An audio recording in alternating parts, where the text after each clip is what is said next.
out. Here come former SportsCenter anchor Bob Stevens, esteemed basketball coach Rich Basirico, and Hall of Fame sports writer Curry Kirkpatrick. And someone's going under the bus. Welcome in, guys. I felt like I should wear a helmet tonight. We start the show, and not just from you guys with the stuff back and forth, but man, this NBA playoffs get a little wild and crazy, isn't it? Go, Curry. Tell us what you think. Well, Wembanyama is the big story. Of course, Victor Wembanyama got thrown out of the game for, got a flagrant 2 for that elbow, which was a serious, dangerous play. But, I've been watching this stuff, and the Minnesota-San Antonio series, I mean, they're letting them play way too much. The referees, it's ridiculous. Yes. The physical play. Guys are tackling guys underneath the basket. Just one play I noticed, and this is way before Wembanyama just got sick of it, I think. And he's throwing his elbow there. I didn't think it was deliberate. I don't even think he knew it was going to go to the guy's face. Luckily to me, they didn't penalize him another game, suspend him for game 5, because, game 4 is enough. We'd take him out. That's his suspension. Right. Game 4. I mean, he was out so early. But there was one play I was noticing that the Castle, the young guard from Connecticut, San Antonio guard, he's in the open court, and McDaniels, the Minnesota guy, is just slapping him. I mean, he's slapping him as they go down the court. He's got his arms around him, and he somehow gets his arms loose and he's slapping him. No call. Then he switched on to Randall. Randall is now guarding Castle, and Randall just grabs his head around and twists his head and is smashing him, and there's no call. I mean, this went on for 30 seconds, and I'm sitting there and I'm going, what in the hell is going on? How did they allow this? Well, Curry, I know they always say they let the players play in the playoffs, but I totally agree 100% with you. It's over the top. That's not basketball. That's not the way the game was made to be played. I mean, holding when Wemby got the throwing his elbow, did you see the guy, how he was hacking him? He was all over him. And the angle they showed, the official's looking right at it. He's slapping at his arm, got his arm wrapped around him. I mean, what he did was dangerous, but I don't blame him. I mean, the guy was hacking, no call. It's crazy how they allow the contact to go on. At times it's not fun to watch. It really isn't. I mean, guys going to the basket and just getting stripped and arms taken off and hitting the head and everything. Oh, guys posting up and guys wrapping their arms around it and taking them back. It's not basketball. I don't think it's good for the game. I don't think the players like it, even though you say, well, we're going to let you play. I don't think the players like it. It's out of control. Well, every time coach, is there anything that coach can do about that, with maybe even in concert with the other coach, to tell the refs, hey guys, call something? Well, I think in the NBA, you would think you would call the league office and say, look, this is getting out of control. This is not the way basketball, as I mentioned, is supposed to be played. I know you sit there and say, well, let them play, but that's ridiculous. We could do a better job sitting in the bleachers calling fouls than what these guys are doing on the floor. It's awful. And I think the officials should, I think the coaches should be barking a little bit more at the officials. Let them know that it's getting out of, this is ridiculous. This is not the way the game is supposed to be played. Well, they're barking enough. I mean, they bark a lot on every call, on every play. It's like they plan a play to go to the basket and they're going to get fouled. It's like, you're going to make a basket or get fouled or both. And it's like every time a guy goes to the basket, it's a foul. Yeah. And it should be, but what transpires before the foul is just amazing to me. And guys are gonna get hurt. I'm surprised. That was a dangerous. They said Wembanyama's elbow was a dangerous play, which obviously it was. Yes. But that stuff under the basket is all of it's dangerous. Yes. I mean, guys are smashing guys as they go up in the air. I thought there was some rule that you can't get a guy in midair. Is that just you can't undercut them for sure. You got to give them space to be able to jump and come down. The officials have to establish how they're going to call the game at the beginning. If they call fouls early when you start reaching and slapping, the players will back off. But when they allow it to happen, what do you think they're going to do? They're going to continue to do it and even grab more, even slap more. They have to establish right from the opening tip, this is how we're going to call the game, and you'll see players back off. I've never seen NBA games in all the years I've watched basketball allow this much to go on. I've never seen it play this. Yeah, not as bad as this year. Not as bad as the 80s and 90s when. Not as bad as this. I remember this going. We've been through this before. It seems like, but not. Yeah. I don't think it's as bad as it is now, Bob. I really don't. It's been bad in the past, but not. Watch tonight's games, and it's not just the San Antonio game. It's every game. Yeah. The Knicks game, the Cleveland game. It's all over. It's Rich, ridiculous. I was gonna ask you as a coach. The San Antonio coach, his name Johnson, the San Antonio coach, the guy that took over for Popovich. Yeah. Who's coaching San Antonio now. Yes. After the game, he came out and he blasted the call on Wembanyama, and he was trying to, I think, establish their position that Wembanyama should not be suspended for the next game. But Right. boy, I thought the league, I thought that alone was going to have the league suspend him because they didn't want a coach telling them what to do. I was surprised that he came out and did that. Yeah. I think in that situation, Curry, you have to just keep your mouth shut and let they're one of the best players in the NBA. I don't see them suspending him for a game, which they didn't. They've already come out and said he's not suspended. Yeah, well, I think if it was Cornette, who is the substitute for Wembanyama, if Cornette had made that play, he would be suspended. Probably. And on the other hand, for Minnesota, if the Ant-Man had made that play, they wouldn't suspend him either. I mean, the NBA can't suspend their superstar; they just can't do it. I agree.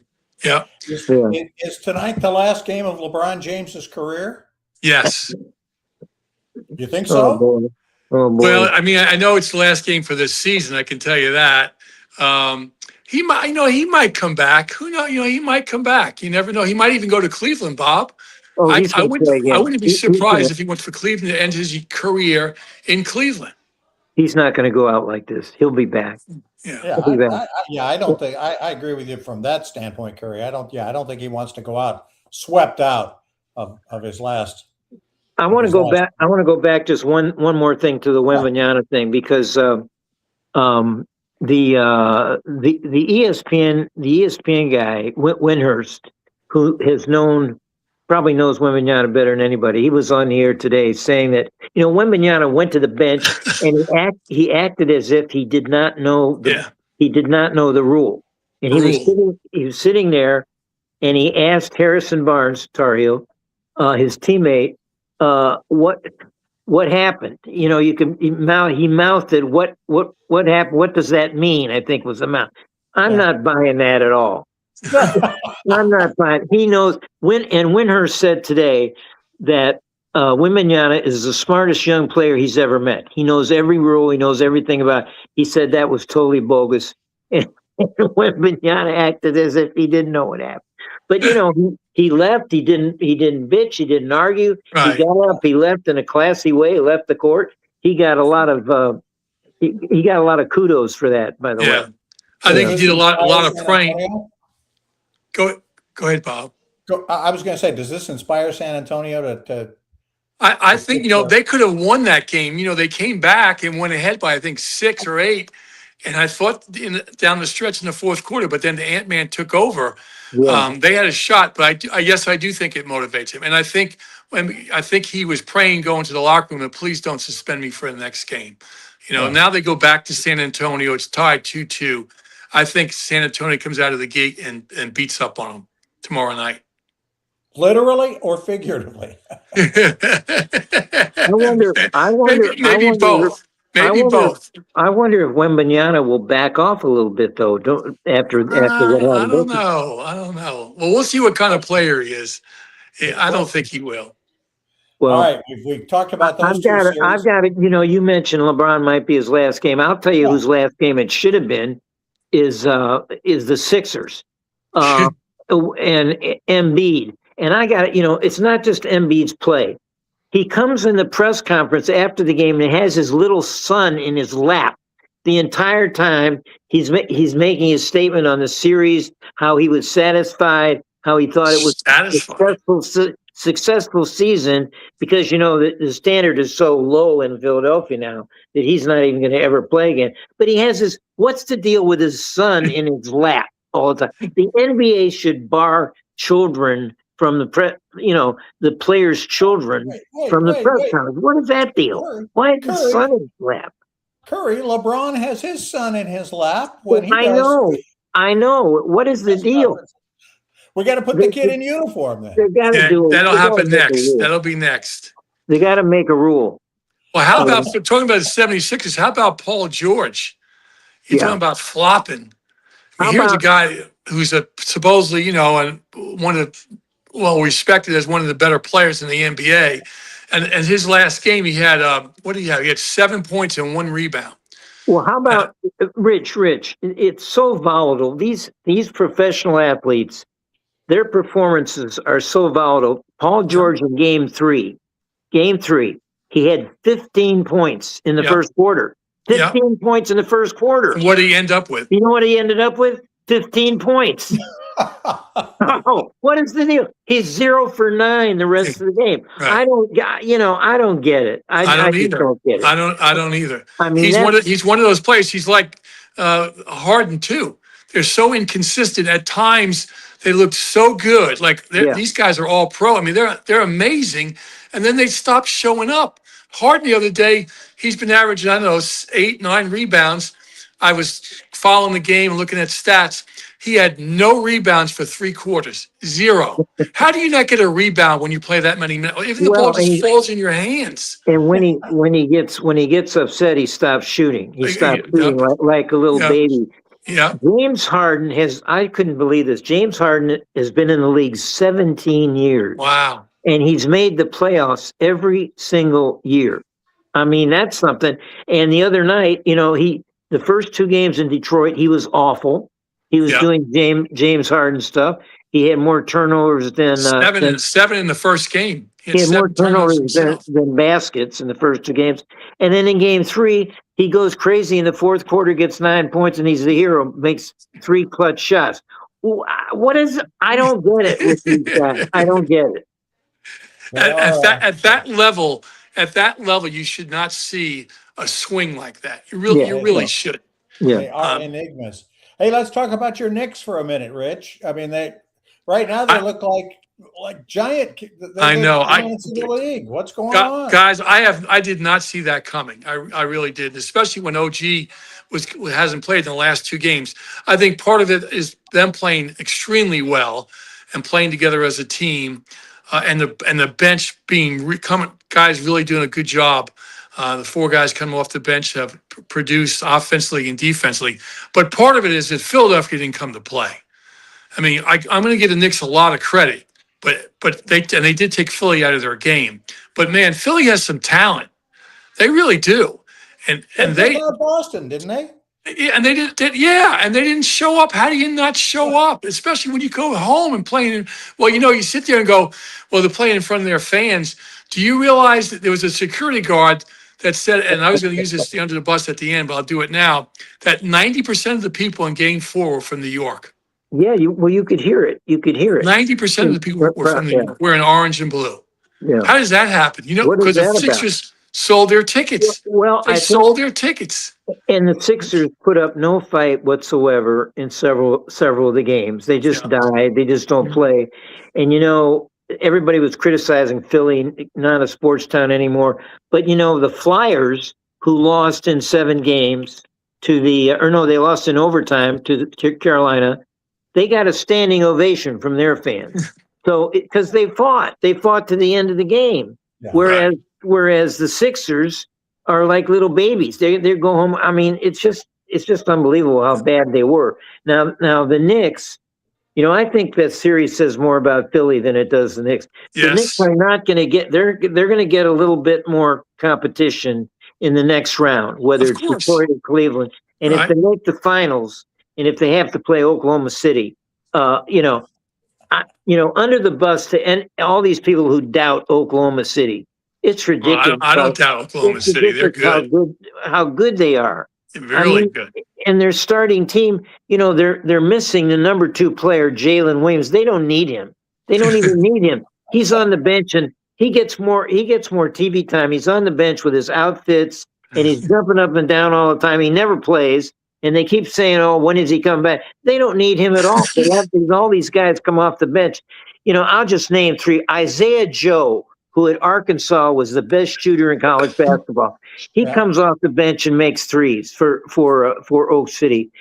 James, what's his name? Jared McCain, who how in the name of God did Oklahoma City get him from the Sixers? He was with the Sixers last year. And if he didn't get hurt, he might have been Rookie of the Year. He's a terrific player, and now he's with Oklahoma City. And he comes in and, gets 19, 20, whatever he wants.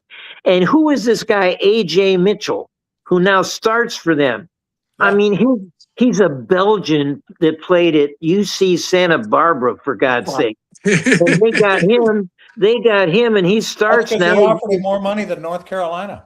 Well, no, wait, come on, Bob. I mean, these guys are reserves that are now playing big time roles for Oklahoma City.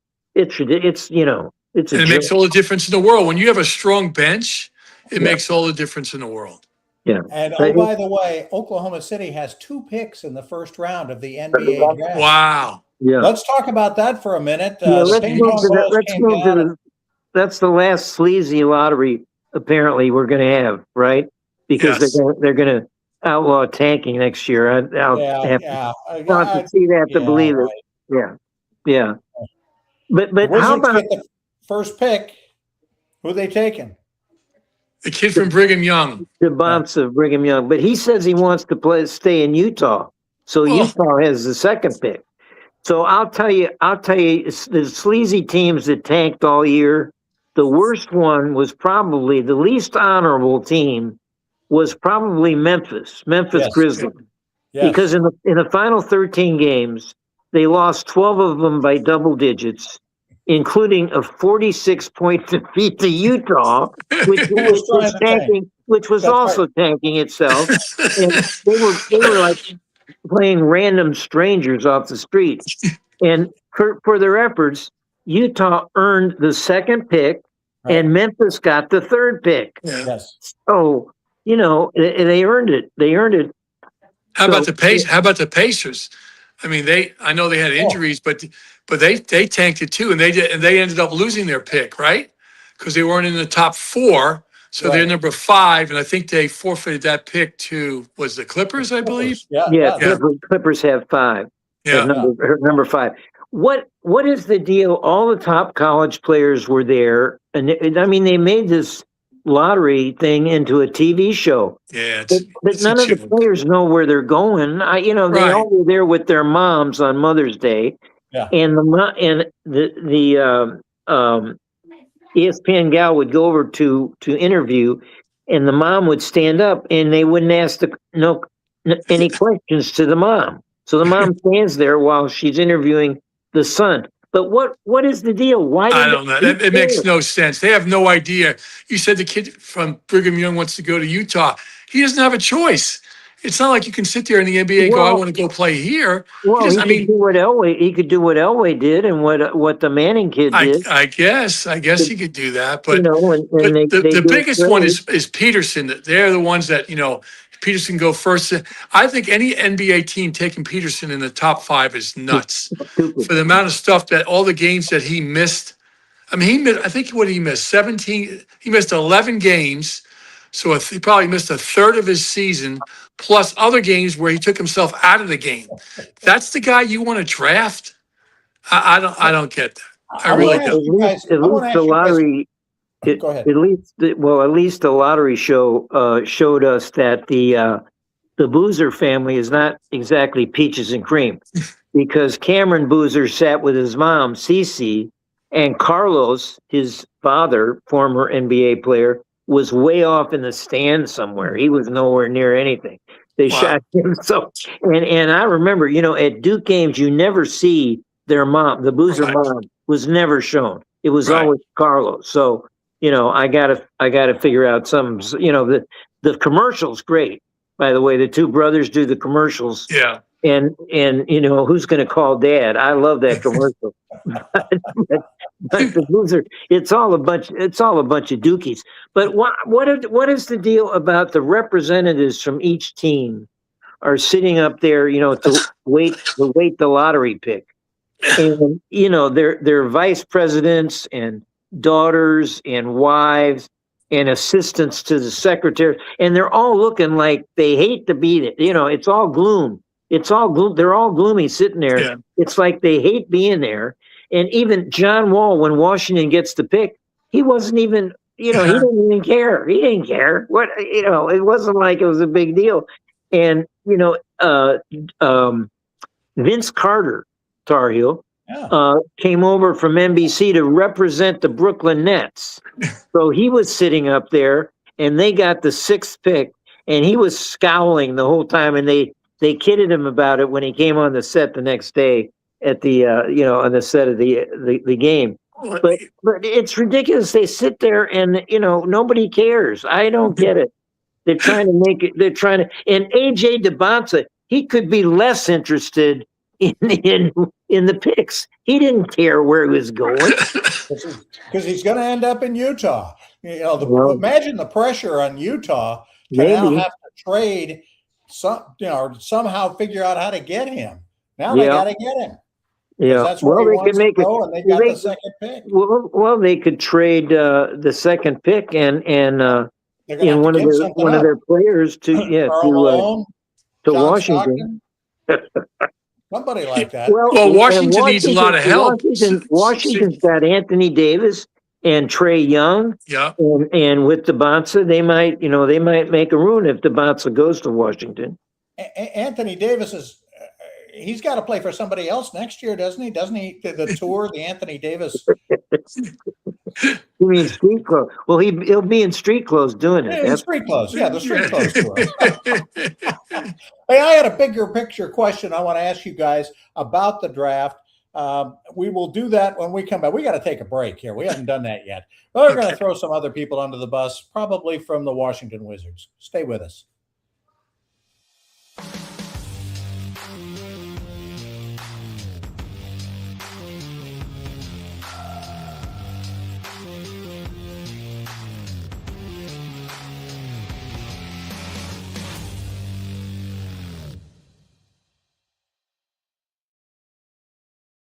Welcome back Under the Bus. Bob Stevens, Rich Basirico, Curry Kirkpatrick, talking about the NBA draft and how disinterested everybody was in it.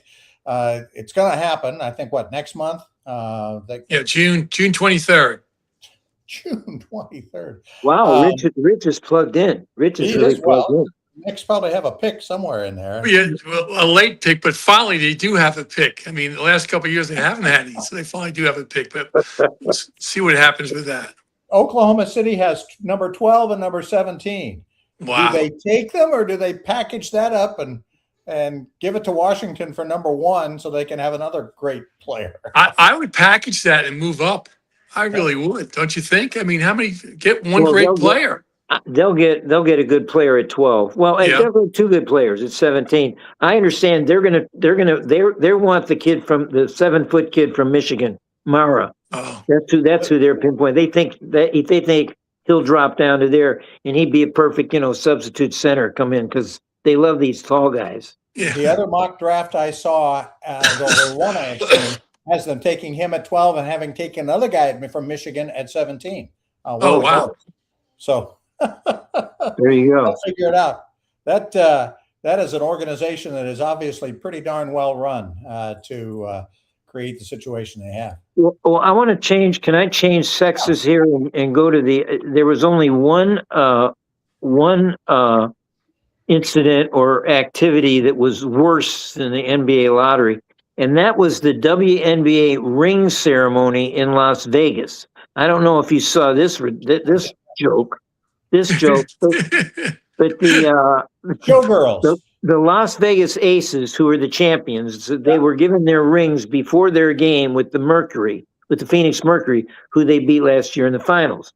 Now, the WNBA season started earlier in the day with a great game, actually, where Caitlin Clark, for Indiana, was facing Paige Beckers for Dallas, and the final score was 107-104, and Caitlin Clark missed a three at the buzzer that would have tied the game. But They both got, Beckers and Clark both got about 20 points and, matched up against each other. It was really neat. So now the WNBA goes to the ring ceremony in Las Vegas, which, by the way, starred the horrific Mark Davis, the president of the Las Vegas Aces, Al Davis' son, who's also president of the Raiders. And every time he's on TV, it's, absurd. In fact, I have to apologize to David Edelman. Last week I said his haircut, he's the coach of the Nuggets, was the worst haircut in professional sports. No way near Mark Davis. Mark Davis is a joke. I apologize to Edelman. But Davis handed out the rings one by one. And of course, they were so gauche and so tacky. They had a thing, the top came off the ring. The top came off because they were this enormous thing, and the top came off.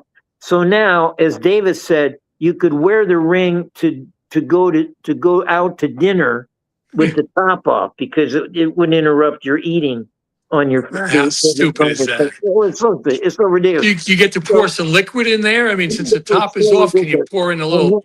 And then each one opened, and they barely could get the top. The coach couldn't get her top off. She had to get some help. But in the shadows, this was on the court, and they had all the spotlights on.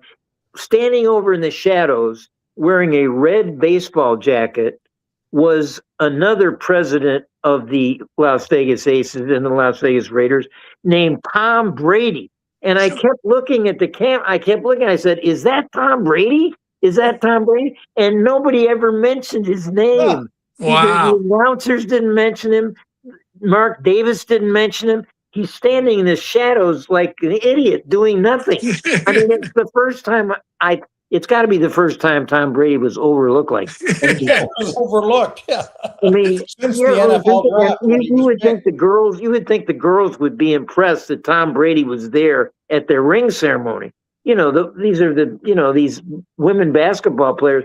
Tom Brady is, giving his, he's there with his presence, and they didn't even care. Nobody. I mean, it was like I kept looking for. First of all, I didn't believe it was him because he was standing in the shadows over there. He never went in the spotlight, and Mark Davis never even mentioned it.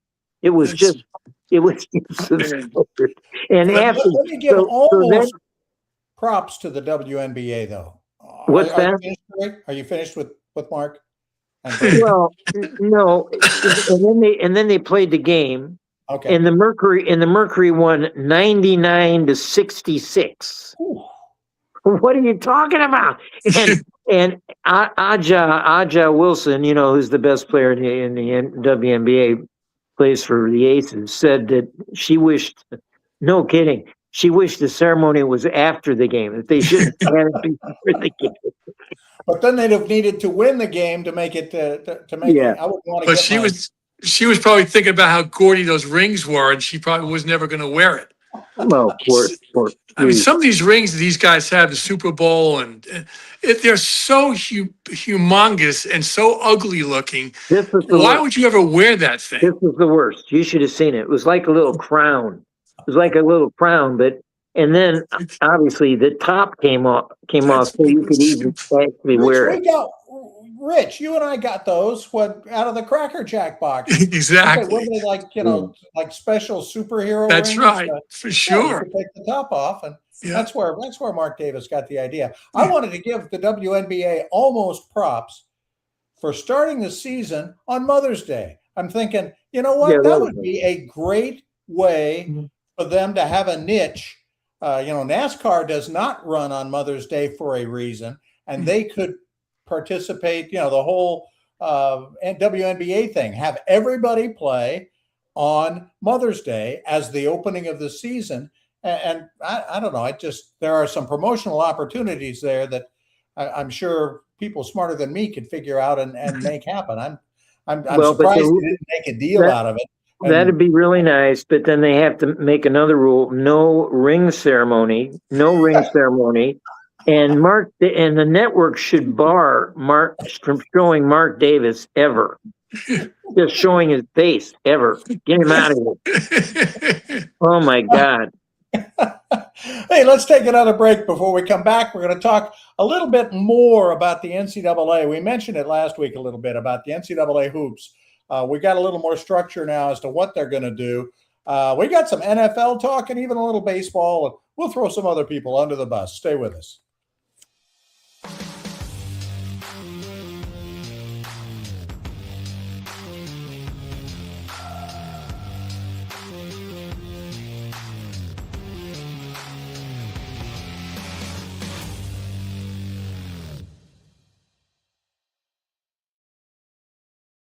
Welcome back to Under the Bus. Bob Stevens along with Rich Basirico and the great Curry Kirkpatrick. The NCAA deciding to go expand the basketball tournament, something you guys are very involved with, to 76 teams.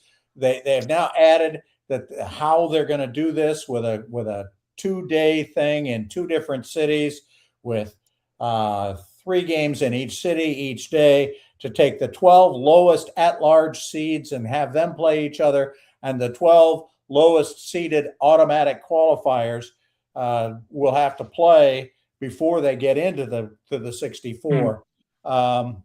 It's still only 21% of the number of schools that play Division I basketball, which is actually less, I think, than football and some of the other sports. It's still too many teams, though, right? I totally agree with you, Bob. I mean, way too many teams. It's watered down. I know every year there's 3 or 4 teams that think they deserve to be in the tournament and they're not. That's the way it goes. But to add, was it you're adding 8 more teams? Is it 8 more teams they're adding? Right, 68 to 70, 68 to 76, 8 more teams. But think about this: in the last 2 years, no mid-major has gotten past the first weekend. I mean, they won the first game, but haven't gotten past the first weekend into the Sweet 16. So why are we watering it down by adding teams that aren't as good as the teams that played in the past? I mean, to me, it's just watering it down. It's all about money. We all know that it's all about money. And some of these teams who feel they should get in there will now get in. But some of these games, these mismatches, are no fun to watch. I mean, there have been upsets. We all know that. There have been some major upsets. But in large, it doesn't happen a lot. Think about this. The Southeast Conference 2 years ago had 14 teams make the NCAA tournament. How many more teams do they want in it? The Big Ten this past year had 9 teams make it. How many more teams do they want from their own league? When you look at it, it's really only 4 more games they're going to have to play. It's just 1 more day. So you start your week, instead of on Wednesday, you started on Tuesday watching this thing. And you're going to watch 4 games on Tuesday, 4 games on Wednesday, I guess. But the Cinderella aspect of this might be tarnished a little bit because as Rich says, a lot of these extra teams are going to be from the big conferences, and they're going to be playing the quote Cinderella teams from the small conference. And if they win, that's going to knock these Cinderella people out before they even get to they have a chance to get to the 64. So, that's another aspect of it. I was more interested in they're now going to add another city. They play in Dayton. Right. For the 4 games in Dayton is a great place for college basketball. And so they were kind of somebody, I think I read or listened, they were announcing what some of the cities might be. And these cities are going to, you talk about money. I'm sure they're pouring huge money in competing to be the one city that gets the next 4 games. They're talking about Omaha and Des Moines and these Midwest cities. I think they're going to go west to balance out the geography. I think they might even have a West Coast town like Spokane, which is the home of Gonzaga. Well, but their gym is stupid. It's not. I mean, it's not very big. Oh. My pick to go they should go to Albuquerque, New Mexico, and play in the fabulous pit with going down into the ground. And Albuquerque has had a great history of having regionals and having, in fact, the Final Four, of course, in Albuquerque, where NC State and Jim Valvano upset Olajuwon in Houston.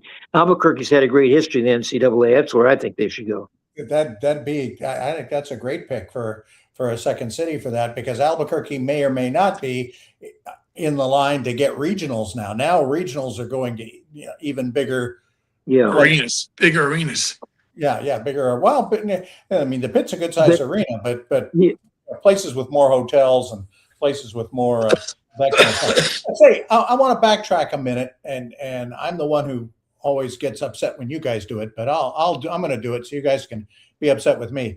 The bigger question I wanted to get into with the NBA draft, you'll notice, I mean, now guys always have to go in and play 1 year in college, but now I'm hearing talk that guys who don't project to be in that top half of the lottery are going to go back to college because they'll make more money than if they get drafted in the first round. We've kind of switched the dynamic around to where everybody used to want to, I don't care, if I'm a high school senior, I want to go to the NBA. Right. Now they're talking about staying in college a little bit longer because A, they'll get better, but B, instead of sitting on the bench, and B, they'll make more money. Can't they do that?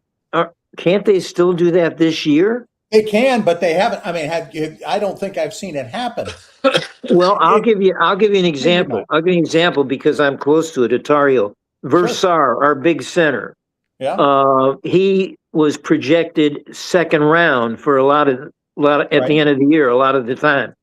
And I thought, well, that's good because he'll come back if he's only second round. But now he's projected up into the first round, into the 20, 25, that area.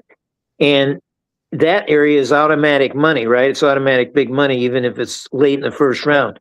But if he goes in the first round rather than the second, he'll leave. If he doesn't get picked in the first round, he can come back, right? I think he can come back to school. But that's not how it always used to be. Once you declared for the draft, you were in the draft. Yeah, but I think that's out the window now. Really? I mean, you can actually see where you're drafted and then say, hey, I'm going to the NBA, or no, I'm not.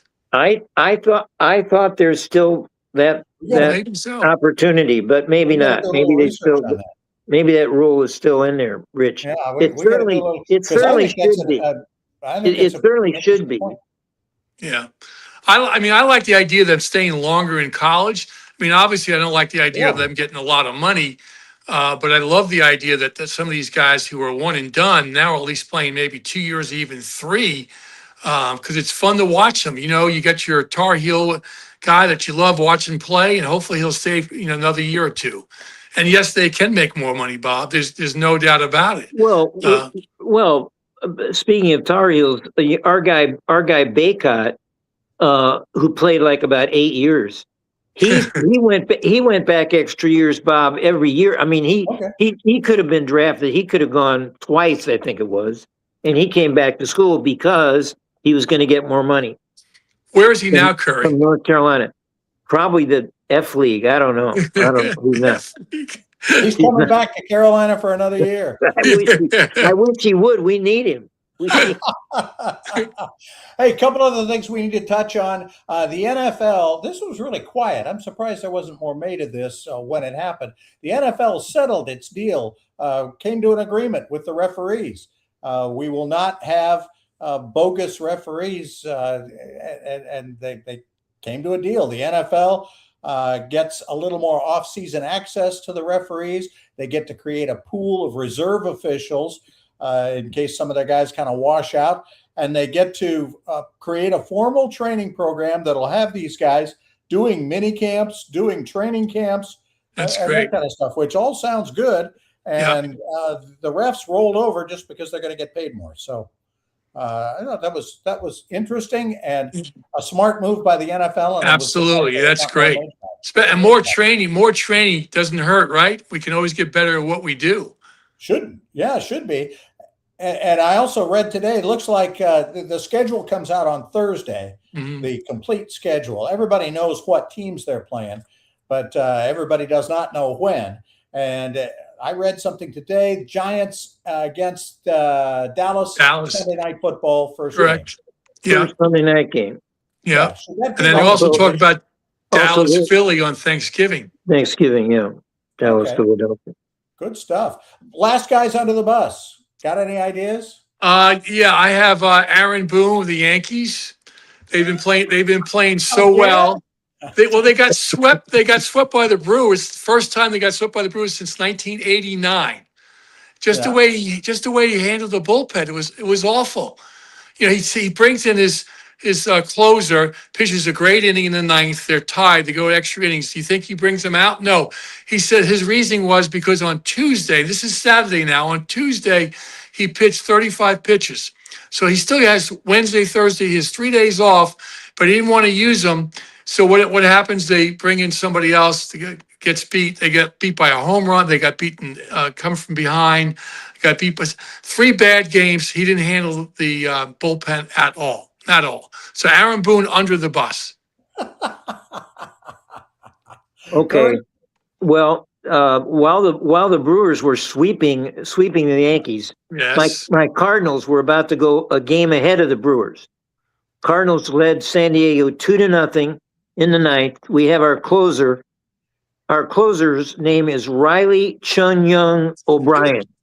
Seriously, he's a Japanese Irishman or something like that. I don't know. But he's been a great closer. He walked Bogarts to start the bottom of the ninth, but then he strikes out 2 batters. So we got 2 outs. He's got an 0-2 count on Nick Castellanos. 2-0 lead, 0-2 count with man on base. Castellanos deposits a 98 mile per hour sinker in the left field stands to tie. And San Diego wins in the 10th. Machado hits a sacrifice fly, so we don't go ahead of the Brewers. But so why is he throwing a pitch around the plate when it's 0-2? I know. Why is he? Don't even throw it near the plate. Because he's a Chinese Irishman. That's why. All right, that's a bad combination. You guys each threw your team under the bus. I'll throw my team under the bus. The Guardians are still tied, I think, for first place. They're only a 500 team, and they're barely that. They just lost 2 out of 3 to the Twins, which is awful. Right. But they have already, and they should be better because they have already played the Braves, they have already played the Dodgers, and they have already played the Cubs, and they had a winning record against those 3, the best teams in baseball. They can beat them. They can't beat the freaking Twins. Well, they just made a big trip. The next 3 days, they'll probably lose those too. Well, I saw before they were winning, but Bob, they picked up a catcher, a really good catch from the Giants. They picked up a Gold Glove catcher, the best defensive catcher in baseball. However, he can't hit. I can hit better than this guy. He's awful. The Guardians got a whole bench full of those guys. Terrible. We got guys terrible who hitter. can't hit. Terrible hitter. At least this guy can catch, and I wish him the best of luck.